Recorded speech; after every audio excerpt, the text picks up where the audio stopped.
Et salut à tous, bienvenue pour ce premier épisode du Hustle Pod, ce nouveau format qui vous est proposé par votre, j'espère, futur média préféré sur la NBA. C'est Rémi, fondateur du média Hustle, j'espère que vous allez tous très bien. Moi, pour l'instant, je vous suggérerais de commencer délicatement avant d'entamer ce podcast par quelque chose de rafraîchissant. Allez prendre un petit truc à boire, une petite glace pour les plus chanceux, bien évidemment. Et installez-vous confortablement. Moi, pour ma part, on va se retrouver pour ce premier épisode qui, j'espère, sera pas le dernier. C'est quelque chose que j'aimerais développer pour le média. C'est ce qui me permet de faire au mieux et de vous parler au mieux de cette passion commune qui est la NBA. Ce podcast sera bien sûr disponible sur YouTube et normalement, si tout se passe bien, sur les autres plateformes audio. Il faut que je m'y penche, mais ça sera normalement disponible. Aujourd'hui, on va donc parler de la nouvelle génération. Comment ne pas parler de cette nouvelle génération de joueurs qui émergent en NBA avec ces finales, tout simplement, 2024 qui ont eu lieu et qui ont vu couronner les Celtics pour leur 18e titre. Forcément, avec deux stars, je dirais même trois plutôt, qui étaient vraiment en tête d'affiche de ces finales NBA. On avait d'un côté Luka Doncic, que je ne présente plus, maestro absolument phénoménal, génie du ballon rond et de la balle orange. Et de l'autre côté, le duel des J Brothers, comme on les appelle, avec Jason Tatum et Jaylen Brown, qui nous ont offert vraiment une finale absolument dantesque des deux côtés, et avec cette 18e bannière accrochée désormais en haut du TD Garden.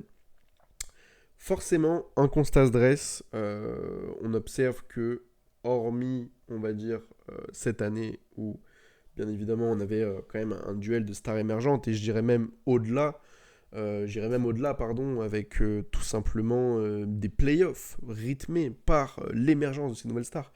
Comment parler de ces playoffs sans parler, on va dire, du les mots ne me viennent pas tellement ça a été spectaculaire, mais du marteau-piqueur Timberwolves avec Anthony Edwards qui ont littéralement sweepé à coups de Swiffer ces Suns emmenés par Kevin Durant et Devin Booker.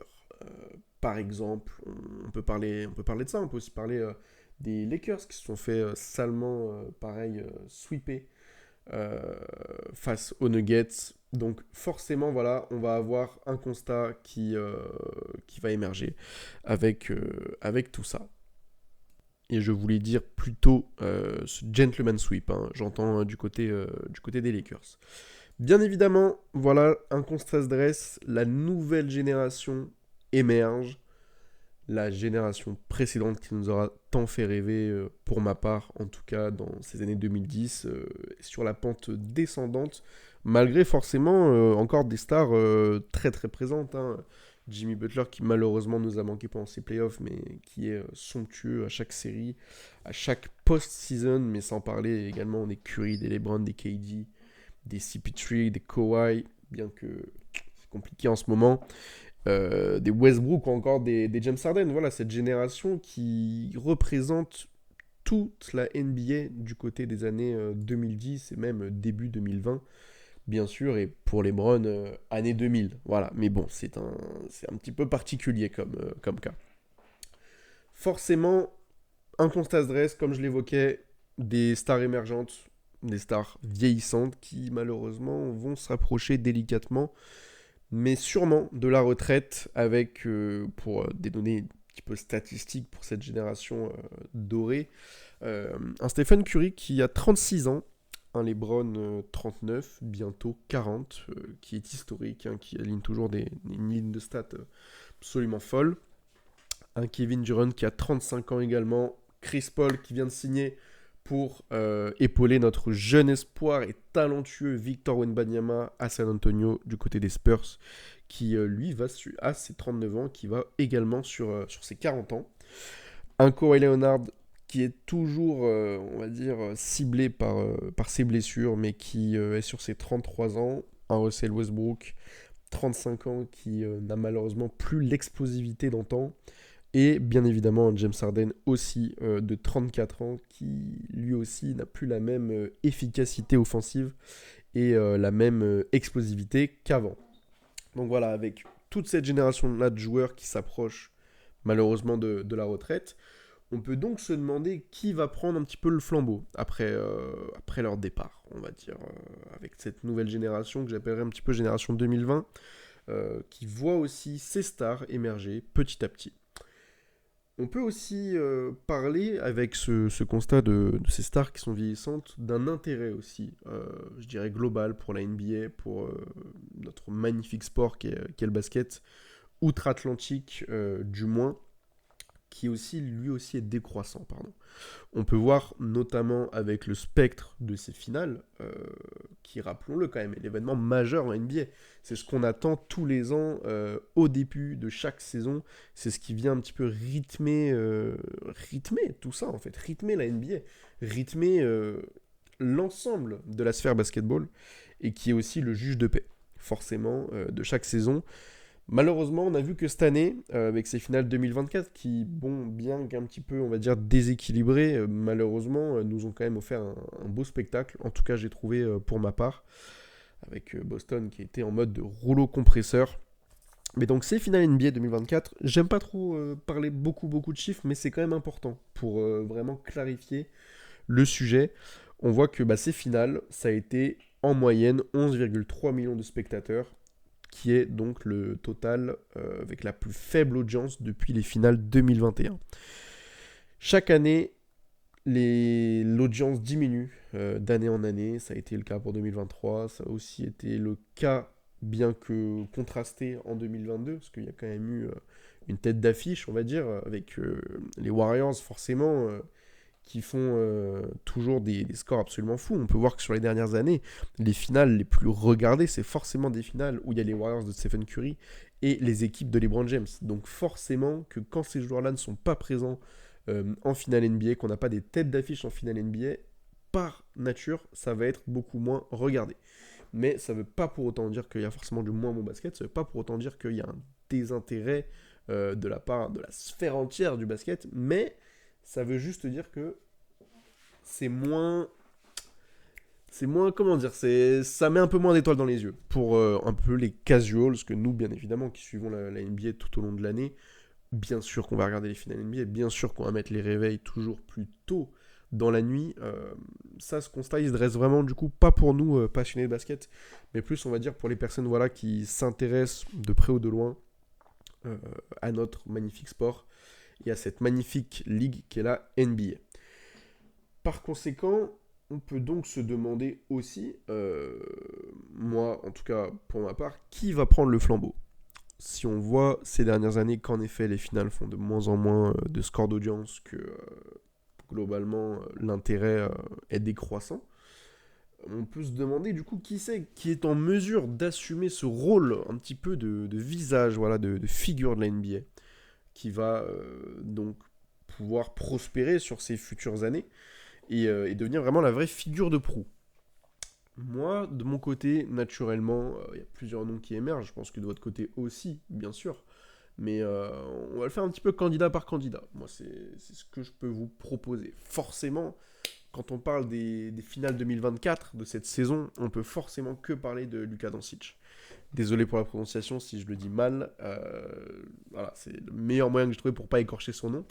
Qui, lui, a 24 ans, qui nous a sorti sur la saison 2024 une saison absolument monstrueuse, qui pour ma part aurait mérité un MVP, mais ça c'est sujet au débat bien sûr, avec une saison à 32,3 points, 9,5 rebonds et 8,6 passes D en moyenne par match. Ce qui a été absolument gigantesque. Il a été pour moi au sommet de son art cette saison. Malheureusement, ça n'a pas été récompensé. On espère que pour lui, ça le sera dans le futur. Pour moi, Luka Doncic, il pourrait un petit peu incarner, ça pourrait du moins être un candidat assez important pour incarner cette figure de proue de la NBA. Il aurait, on va dire, ce côté un petit peu, entre guillemets, bankable. Voilà, Luka, il divise, Luka, il fait cliquer, de par son génie, son style de jeu aussi, il fait parler. Il aurait pour moi les capacités voilà, de représenter cette nouvelle génération. Pour moi, il l'incarne parfaitement. Et il incarne aussi, à travers ce spectre-là, bien sûr, cette nouvelle génération européenne qui intervient en NBA et qui commence de plus en plus à montrer sa domination au fil des ans. On le voit notamment avec les titres de MVP qui sont majoritairement chaque année donnés à des non-américains, mais également à des Européens, et bien évidemment plus récemment avec Joel Embiid, aussi des Africains. Ce qui est formidable pour cette disparité, on va dire, dans notre sport, qui montre voilà, que peu importe où vous êtes sur Terre, vous pouvez vous imposer en NBA, ça peut donner un petit peu d'espoir à tous ces jeunes-là, voilà, qui sont aux quatre coins du monde, pardon, et qui peuvent un jour espérer obtenir le titre de MVP dans cette magnifique ligue. Voilà. Donc pour Luka Doncic, pour moi, ça pourrait être un candidat assez important, qui pourrait vraiment être figure de proue de la NBA. En second candidat, moi, je vais vous parler aussi de Zion Williamson, bien que voilà, ça soit également sujet au débat. Zion, comment dire? Comment parler de ce phénomène athlétique, de ce phénomène tout court qui est arrivé en NBA en 2019. Très sincèrement, j'ai rarement vu un joueur aussi dominant quand il est en bonne santé, bien sûr. Mais moi, c'est un joueur qui a tout pour devenir vraiment l'égérie de la NBA, avec son style puissant et dominateur et très très athlétique, malgré un physique qui pourrait, on va dire, le limiter un petit peu. Mais voilà, moi, un Zion Williamson, on l'a vu au niveau des highlights, c'est quelqu'un, voilà, c'est une machine highlights. C'est quelqu'un qui fait cliquer et qui, pour moi, bien que ça soit au même titre que Luka Doncic, hein, une équipe qui soit entre guillemets dans les petits marchés, euh, pour moi, voilà, ça fait du clic, ça pourrait bien évidemment, il va rythmer de toute façon les futures prochaines saisons, si bien évidemment on touche du bois tous, mais si tout se passe bien au niveau de ses pépins physiques. On rappelle, Zion Williamson en 2023-2024, c'est 25,7 points de moyenne par match, avec 7 rebonds et 3,3 passes D. Une ligne très complète qui montre à quel point c'est un scoreur intelligent et puissant, et qui domine bien sûr dans la raquette. Également, on l'a pas trop vu cette année, faute à plein de facteurs, on va dire, une blessure et une suspension. Mais c'est Ja Morant. Ja Morant, voilà, 24 ans, pareil que Zion Williamson, pareil que Luka Doncic. C'est, quand on parle d'explosivité, c'est la même génération que Zion Williamson, c'est la même draft. Donc forcément, son nom vient aussi sur le tapis quand on parle d'highlights, complètement fou, de dunk, d'athlètes montés sur ressort. Voilà, c'est ça le vrai terme que je voulais vous exposer. Forcément, Ja Morant, Zion Williamson, c'est dans la même veine. Un meneur complètement fou, explosif, qui peut monter sur l'Everest rien qu'en sautant. J'abuse bien évidemment, mais c'est quelqu'un qui a de la dynamite dans les jambes. Il le fait ressentir, et en fait, c'est une machine à highlights, tout simplement. Là, on a vu aussi l'émergence de ces Grizzlies qui, voilà, petit à petit, passent des steps en playoff.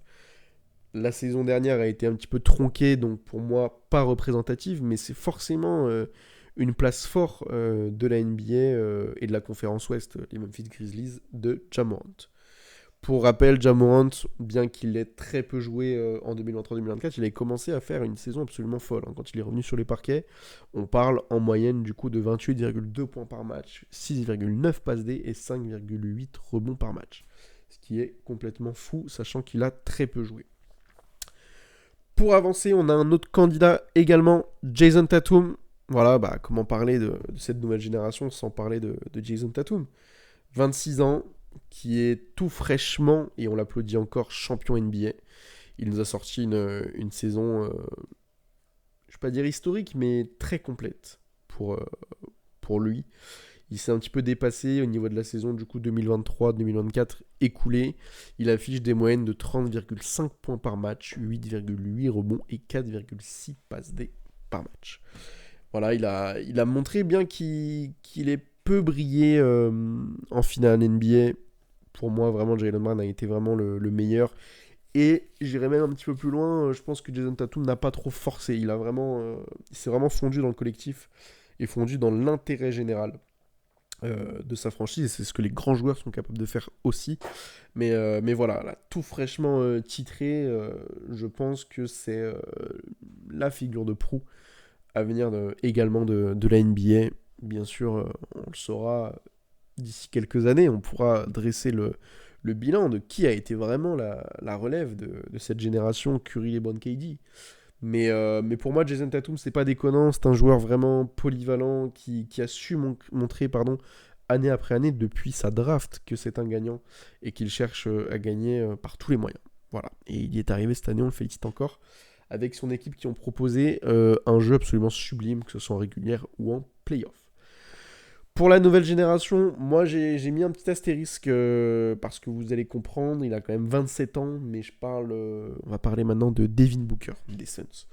J'ai mis un petit astérisque parce que il peut, à mon sens, être évoqué, voilà, sans broncher. Je pense que il peut être légitimement dans le débat de cette future génération émergente. Après, voilà, moi c'est un joueur que j'apprécie beaucoup, qui est vraiment qui fait partie un peu de cette caste de joueurs capables de prendre feu et d'exploser complètement lors d'un match. Après voilà, il a désormais 27 ans. Quand on parle vraiment de nouvelle génération, voilà, si on est sur les joueurs d'un petit peu évoqués plus tôt dans cette liste qu'on a commencé à dresser, voilà, on est sur du 24, 23, 24 ans de moyenne globale. Donc forcément à 27 ans, il est un peu en retard, si je pourrais dire. Mais ça en reste quand même un joueur très talentueux, parmi un des meilleurs arrières de cette ligue aujourd'hui.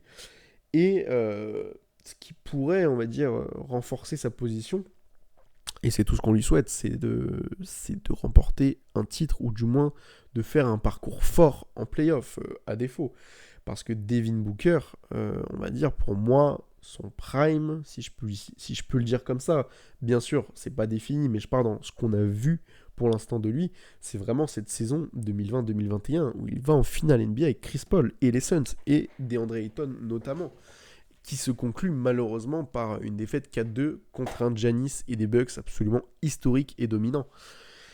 Mais pour moi, voilà, sur ces dernières saisons, il y a quoi? Il y a la déculottée face aux Mavs, au Game 7, où vraiment, quelqu'un culotte, quoi, si je puis dire, pardon. Voilà, on a pour moi un Devin Booker qui est un petit peu, qui décélère, qui a un petit peu du mal à remettre le pied à l'étrier après ces finales de 2021. Je pense qu'il ne s'en est pas remis, et comme on dit, le train passe une fois, on n'est pas sûr qu'il repasse deux fois, au même titre que pour Luka Doncic. Luka Doncic a été en finale NBA, le train est passé une fois. On espère qu'il repassera une deuxième fois pour ses joueurs. Mais voilà, Devin Booker, arrière extrêmement talentueux, scoreur et très bon passeur, il nous l'a montré cette saison avec cette position un petit peu de meneur. Mais pour moi, ça ne peut pas être la figure de proue de la NBA sur les années à venir. Ça peut être une personnalité forte, importante, des joueurs importants, il y en a plein. Notamment dans la génération 2010, il y a des joueurs qui ont été absolument fantastiques. Je parle notamment de Westbrook, d'Harden, mais est-ce que c'est des joueurs qui ont été à la hauteur médiatiquement de porter la NBA comme un Curry, un LeBron ou un Kevin Durant? Je ne sais pas. Ça reste sujet à débat. Voilà pour Devin Booker pour moi. N'hésitez pas à me dire dans les commentaires de la vidéo YouTube, et également sur nos réseaux, Hustle News NBA, bien sûr sur X désormais, et sur Instagram, tout sera en description bien évidemment, ce que vous en pensez. Globalement, pour vous, qui peut prétendre à être la prochaine figure de proue et la superstar médiatique de la NBA? Quand on parlait tout à l'heure de joueurs explosifs, d'athlètes absolument fantastiques et montés sur ressort, on a parlé de Zion Williamson, on a parlé de Ja Morant, mais forcément, je vais vous parler aujourd'hui d'Anthony Edwards, des Timberwolves.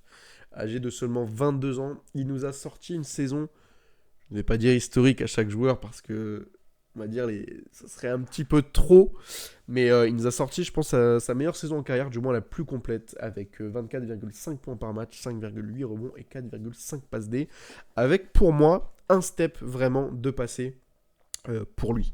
Il a vraiment assumé cette capacité de leader, il a su prendre les responsabilités dans les moments qu'il fallait. Je fais notamment référence à sa série face aux Suns, où vraiment il a été absolument fantastique de A à Z. C'est lui qui a pris les gros shoots, c'est lui qui est venu prendre les responsabilités aussi, que ce soit en conférence de presse ou directement sur le terrain. Et, il est également All-Star, il a été également de multiples fois All-Star, pardon. Voilà, c'est arrière complètement fou. Je parlais tout à l'heure de Ja Morant qui pouvait sauter et aller postériser l'Everest. Avec cette métaphore, bien évidemment, je rigole, mais Anthony Edwards, on est totalement dans la même veine de joueur. C'est un mec qui a des ressorts dans ses chaussures. C'est un mec voilà, qui peut postériser à tout moment n'importe qui. Il va sauter, il va aller dans la raquette, il va vouloir vous monter dessus si vous y êtes. C'est complètement fou. C'est un joueur, moi j'aime beaucoup Anthony Edwards. Il m'a montré beaucoup de maturité cette saison. Et pour moi, j'attends d'avoir votre avis également, mais il a vraiment passé un step, on va dire, de leadership et de mindset. Et à titre personnel, je le vois vraiment devenir un petit peu cette figure bankable de la NBA, capable voilà, d'être mise en avant lors de grands événements, bien sûr, et en avant aussi sur les médias et les réseaux sociaux. Forcément, Anthony Edwards, c'est des posters, mais à l'appel, mais sans... il y en a tellement qui viennent à l'esprit que je pourrais même pas vous en sortir un forcément, mais c'est un mec qui va venir, qui est une machine à highlights. Avant chaque match, il prend son huile, il huile sa machine, et ensuite il la démarre. Et en fait, c'est une machine à highlights, tout simplement. C'est un joueur fou. J'ai beaucoup apprécié sa progression jusqu'à maintenant. Moi, de mon côté, j'avais eu un petit peu des doutes quant à son arrivée en NBA, parce qu'il semblait un petit peu je m'en foutiste, je parle vraiment de son arrivée en NBA hein, et de 3 interviews qui avaient été faites à l'époque. Et au final, c'est un joueur qui a su prendre en assurance, qui a su montrer qu'il était par-delà de tout ça et qu'il était vraiment intéressé malgré ses déclarations un petit peu. Voilà, on se rappelle notamment d'une déclaration qu'il avait faite sur le foot américain et qu'il laissait plus ou moins s'entendre qu'il s'en foutait un petit peu. Du basket. Mais bon, voilà, on connaît le personnage maintenant et on sait très bien de quoi il est capable. Forcément, voilà, Anthony Edwards, pour moi, il a toutes les qualités pour devenir cette égérie de la NBA. Également, joueur de 22 ans, je vais vous parler aujourd'hui de LaMelo Ball des Hornets. C'est dans une caste un petit peu différente, je dirais, pour le meneur des Hornets. Âgé de 22 ans, il sort d'une saison, pour parler un petit peu statistique, à 23,1 points par match, 6,7 rebonds et 8,5 passes D par match. Il a été notamment rookie de l'année en 2021. C'est un meneur créatif, qui est un excellent passeur, scoreur. Alors, sans, sans venir choquer tout le monde, il y a bien évidemment à prendre avec des pincettes, c'est un peu un meneur à la Magic Johnson, voilà, très flashy dans ses plays, très flashy, qui a une excellente vision de jeu et qui peut également être un bon scoreur malgré que ce soit pas ce point-là pour moi qui ressorte chez lui, mais il a une marge de progression qui est certaine. Voilà, il fait partie de cette lignée de la famille Ball. Mais pour moi, c'est celui vraiment qui est le plus talentueux des 3 frères. Et je pense qu'il a un avenir radieux devant lui. Après, il y a aussi un constat voilà, qui vient se dresser avec la Melo Ball, c'est que je pense, du moins sur cette saison, qu'il a stagné. Il a commencé très très fort en NBA avec, pareil, on parle de machine highlights, la Melo Ball, c'est pareil, hein, avec des highlights différents. Ça. On va pas être sur des gros dunks, mais on va être sur une vision de jeu absolument folle. Sur un mec qui peut, voilà, il passe je parlais de Magic Johnson, sans vouloir, on va dire, offenser qui que ce soit, bien sûr, à prendre avec des pincettes, on est bien d'accord. Mais c'est un mec voilà, qui va arriver, qui va distribuer le ballon de manière complètement folle, derrière la tête, sur les côtés, qui a l'impression voilà, on a l'impression que LaMelo Ball, il a des yeux tout autour de la tête, qui scanne, on va dire, le demi-terrain, et qui l'analyse, et qu'en fait, il va venir et il va distribuer. C'est un excellent passeur, et pour moi, il a tout pour devenir également une figure de proue, mais il faudrait développer un petit peu cet aspect scoring. Je pense qu'il ne le met pas assez en avant et il a vraiment les qualités pour devenir un excellent scoreur en NBA. Que dire de plus sur la Melo Ball? Il joue dans un petit marché, les Hornets, forcément, ça va pas aider, on va dire, pour devenir une figure de proue, à moins que vous fassiez comme Stephen Curry et que vous projetiez votre franchise et que vous la fassiez briller. Quoi qu'on en dise, à titre d'exemple, Stephen Curry a bâti la réputation avec bien évidemment tout le corps Warriors, avec l'organisation, les gars dans les bureaux, etc., et les gars sur le terrain aussi. Mais il a bâti une dynastie, il en a fait devenir une franchise absolument bankable. À moins que la Melo Ball le fasse, et c'est vraiment tout le mal qu'on lui souhaite avec les Hornets, forcément, en l'état, les Hornets, c'est beaucoup moins flashy, ça va attirer beaucoup moins, forcément, les médias. C'est moins une équipe qui va avoir les caméras, on va dire, sur eux tout au long de l'année. Comment parler des jeunes stars émergentes sans parler de mon chouchou? Voilà, pour ceux qui me connaissent, je suis grand fan des Pistons. Vous pouvez rigoler. Vous pouvez rigoler, vous avez le droit. Après cette saison absolument catastrophique, et pour le coup, je peux le dire, historique, vous pouvez rigoler, mais j'aime beaucoup Kate Cunningham. Kate Cunningham, pour moi, j'ai un amour pour ce joueur.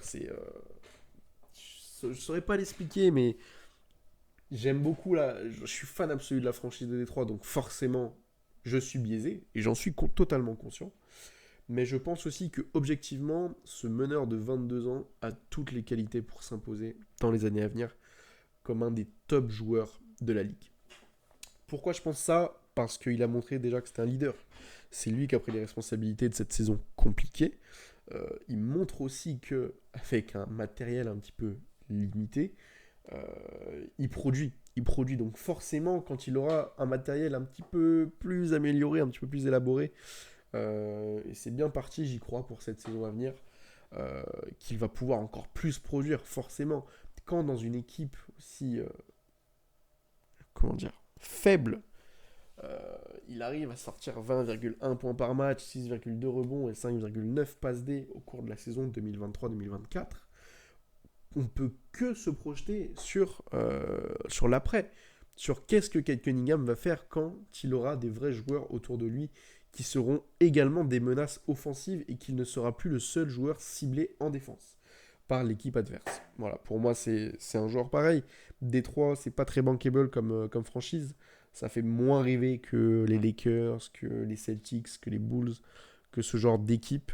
Mais ça peut être également une place forte avec leur corps jeune absolument fantastique qui va se développer, et notamment l'arrivée de Ron Holland, voilà, qui j'espère va un petit peu libérer Monsieur Cade Cunningham. Pour la suite, moi j'ai encore quelques candidats qui vont venir en tête. N'hésitez pas à me faire part aussi de vos recommandations. Qui verriez-vous vraiment devenir la figure de proue de la NBA dans les futures années? Pourquoi? Et qu'est-ce qui peut éventuellement les en empêcher? Ça pourrait être pour moi très intéressant, et pour tous les internautes qui nous écoutent aussi, et les fans de basket, d'avoir votre avis, que ce soit dans les commentaires de la vidéo YouTube ou même sur nos réseaux sociaux, Hustle News NBA. Voilà, moi je vais vous parler également de Tyrese Haliburton, le meneur de 23 ans, qui sort d'une saison où il a été All-Star pour la première fois du côté de l'Indiana, avec 21,2 points par match, 4,3 rebonds et 10,6 passes D par match. On parle de machine highlights. Tyrese Haliburton en est une également. Un peu dans la même veine qu'un LaMelo Ball, meneur très intelligent et excellent passeur. Il a su montrer aussi qu'il pouvait être un excellent scoreur dans les moments où il le fallait. Pour moi, ça a été un vrai choc de le voir partir. Après, voilà, l'histoire leur donnera raison, je ne sais pas. Mais de le voir partir des Kings, de le voir se faire trade, pour moi, il avait vraiment la capacité de faire briller, peu importe là où il va, de faire briller son équipe. Pour moi, ça fait partie de cette veine de joueurs dont on parle depuis tout à l'heure, hein, qu'on soit bien d'accord. Cette nouvelle génération, elle s'imbrique totalement dans cette caste-là de joueurs qui viennent et qui peuvent rayonner, peu importe l'environnement dans lequel on le met, et qui vont forcément mettre la lumière sur une franchise. Qui parlait de Détroit avant que Cade Cunningham ne vienne? Qui parlait des Hornets avant que LaMelo Ball n'arrive? Qui parlait des Wolves avant que notre ami Anthony Edwards y arrive? Voilà, forcément, on avait des passionnés qui en parlaient. Mais là, je vous parle vraiment à titre casual. Voilà, pour ceux qui nous suivent, qui suivent la NBA, mais pas de manière très régulière comme nous. Forcément, voilà. Cette caste-là de joueurs qu'on lise depuis tout à l'heure, cette génération 2020, elle vient totalement s'inscrire là-dedans. Et Tyrese Haliburton en fait totalement partie. Multiple All-Star aussi. Il a été vraiment, pour moi, incroyable sur cette saison. Et on peut qu'espérer pour lui et les Pacers un très bon parcours en playoff l'année prochaine, comme ils ont fait cette année, bien que ça ait buté au bout d'un moment. Mais voilà, n'oublions pas que Tyrese Haliburton, il a encore 23 ans, il est tout jeune, il a la capacité de faire une carrière absolument phénoménale. Comment parler de la nouvelle génération sans parler forcément de ce Canadien, Shai Gilgeous-Alexander du Thunder. Âgé de 25 ans, quand on parle de saison historique, oh là là, comment parler de saison historique sans parler de cette saison absolument folle, avec 31 points par match, 5 rebonds et 6,1 passes D de moyenne. C'est complètement fou. Là, on a vraiment, on a été vraiment témoin du talent de cette équipe-là et du talent de Shai, en fait, qui nous a montré qu'il pouvait être un fort défenseur quand il le fallait, mais qu'il était tout simplement, pour moi, le meilleur arrière en l'état de la ligue. C'est complètement fou. Très très bon passeur, excellent scoreur, très clutch aussi. Il a fait pour moi une saison de MVP. Il aurait totalement mérité de l'être, à mon humble avis. Il a été absolument fantastique. Shai Gilgeous-Alexander, avec ce corps jeune aussi du côté d'Oklahoma, a pour moi tout, je dis bien absolument toutes les qualités et l'environnement. Bien sûr, parce que l'environnement, il fait beaucoup. On n'en a pas trop parlé, mais forcément, si tu arrives dans une franchise où ça bosse bien, si tu arrives dans une franchise où tu as un bon coach, si tu arrives dans une franchise où tu as un coaching staff de qualité qui vient venir te développer, et si tu arrives dans une franchise où les mecs dans les bureaux font aussi le taf, forcément, ça peut que être propice à ton explosion. Et c'est ce qui s'est passé avec Shai.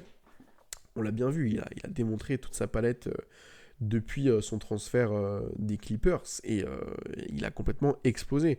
Et pour moi, il y a fort à parier que l'année prochaine, il soit MVP s'il continue sur les mêmes standards, avec des playoffs absolument fantastiques aussi, bien que pareil, ça ait buté face aux Mavs de Luka Doncic. Mais voilà, pour moi, à seulement 25 ans, il est vraiment parmi les candidats très sérieux qui peuvent incarner voilà, cette nouvelle génération. Et je pense qu'en l'état, avec Jason Tatum, avec Luka Doncic, c'est ceux pour moi qui l'incarnent le mieux, pour l'instant. En tout cas, on lui souhaite voilà, beaucoup de réussite pour cette prochaine saison, et pourquoi pas un titre, en tout cas, avec tous les pics de la franchise à venir, avec tous ces jeunes talents à développer. Je ne doute pas du fait que les Thunder seront une place forte de la NBA pour les 10 prochaines années facilement. C'est ce qu'on appelle un rebuild de qualité. J'espère que Détroit en prendra de la graine également. Voilà, bah écoutez, moi je vais vous parler du dernier candidat. Comment parler? À chaque fois je vous dis ça, mais c'est un fait en fait. Je peux pas vous parler de la nouvelle génération sans évoquer chacun des joueurs que je vous ai évoqués précédemment. Mais comment parler de cette nouvelle génération sans Victor Wembanyama, notre Français, qui a fait, et je suis désolé du terme, je vais encore le répéter, mais qui a fait une saison historique. MVP unanime, non. Pas MVP unanime, pas encore, mais rookie de l'année unanime, à 19,5 points par match de moyenne, 9,3 rebonds et 2,8 comptes par match. On parle d'un joueur de 20 ans qui a été élu rookie de l'année de manière unanime, qui a remis la lumière sur San Antonio, bien que forcément San Antonio c'est une grande franchise historique. Donc si vous voulez, ça fait partie de ces gros marchés, hein, qu'on soit bien d'accord. Mais voilà, il a remis vraiment la lumière dessus. Et on parle quand même d'un joueur de 20 ans qui a été candidat défenseur de l'année. Et qui pour moi, avec un petit peu plus de victoire collective, aurait pu l'avoir sur son compatriote Rudy Gobert. À mon sens. Comment parler de Victor Wembanyama, une saison d'alien. Voilà, on sait que le branding autour de lui, de la part de Nike, repose sur l'alien. C'est littéralement le cas. Je pense que, historiquement parlant, et sans être chauvin, voilà, sans être patriote, on va dire, c'est compliqué pour moi, en tout cas sur mon expérience, de voir un rookie arriver en NBA avec autant d'impact médiatique. Victor Wembanyama, c'est le joueur qui a été le plus médiatisé, qui a fait le plus de vues sur les réseaux de la NBA. Il faut quand même en parler. Pour un premier choix de la draft 2023, je trouve ça absolument dantesque. Il a été incroyable on parle d'une saison historique, mais avec des matchs aussi très importants. Une première partie de saison qui a été, entre guillemets, en demi-teinte, bien que très bonne. Et alors par contre, la deuxième partie de saison, accrochez-vous les loulous. Ça a été n'importe quoi. Je ne peux pas vous dire mieux que ça a été n'importe quoi. On l'a encore vu récemment face au match de qualification pour la Turquie, l'étendue de son talent. Je pense qu'on n'a jamais vu un joueur comme ça et qu'il l'incarne pour le coup, sans parler de NBA, le prototype, parce que c'est vraiment le cas, du futur de la NBA et des futurs joueurs. On le voit à travers les années. Plus le temps avance, plus les joueurs sont grands, plus les joueurs sont doués et sont skills, et ont du skills en fait. Et sont capables de faire des choses que, à l'époque, un pivot, on lui demandait juste d'être dans la raquette et voilà, de récupérer les rebonds et de faire des claquettes. Lui, à 2m21 et quelques, je pense que ça va progresser encore d'ici quelques temps, il est capable de choses d'un meneur. Le handle qu'il a, c'est complètement fou. Et pour moi, il représente vraiment ce prototype de joueur du futur. Je ne dis pas que tous les joueurs le seront également comme ça dans 20-30 ans, mais c'est un alien. C'est comment, avec cette taille-là, il arrive à produire autant offensivement et défensivement. Là, on parle d'un joueur qui oblige les défenses adverses à s'adapter. On a vu le caractère dissuasif de sa présence sur le terrain, qui vient influer directement, naturellement, sur les autres joueurs adverses au niveau de la stratégie d'attaque. Victor Wembanyama, pour moi, c'est le futur. C'est le futur de l'équipe de France, c'est le futur des Spurs et c'est le futur de la NBA.